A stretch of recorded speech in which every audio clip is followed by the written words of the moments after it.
গোপালের সেবার জন্য গোপালের প্রসাদ সাজিয়ে নিয়েছি। কি কি আছে তোমাদেরকে দেখাই।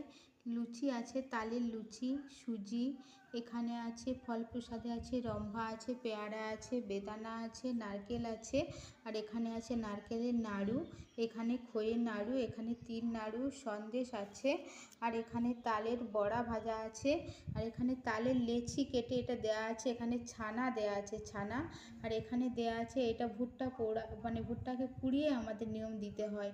তালের বড়া আর পেয়ারা, ফল, মিষ্টি আর সন্দেশ সব কিছু এখানে দেয়া আছে।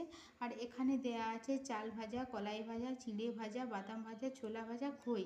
আর এখানেও আছে গোপালের সেম একটা ছোট, এটা হচ্ছে শীতলা মা, এটা হচ্ছে গোপালের।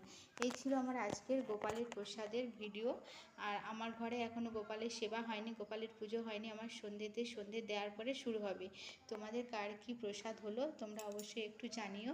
আর আমি গোপালের পুজোর জন্য এই প্রসাদগুলো বানিয়েছি অনেক ভক্তি ভরে। প্রসাদটা যাই বানাই না কেন, অনেক বেশি কম সে যেই বানাক না কেন, মেন যেটা সেটা হচ্ছে ভক্তি। আমি কিন্তু ভক্তি ভরে গোপালের প্রসাদ বানিয়েছি। আর আমি জানি গোপাল সবসময় সন্তান রূপেই আমরা গোপালের পুজো করে থাকি। তাই গোপালের সন্তুষ্ট হয়ে দুহাত ভরে আশীর্বাদ দেয়, জানে যে মায়ের ঘর সম্পূর্ণ আলো করে থাক গোপাল জুড়ে, গোপালে গোপাল ভর্তি হোক। এটাই চায় সবাই, সব মায়ের কাছে সন্তান যেন ভালো থাকে।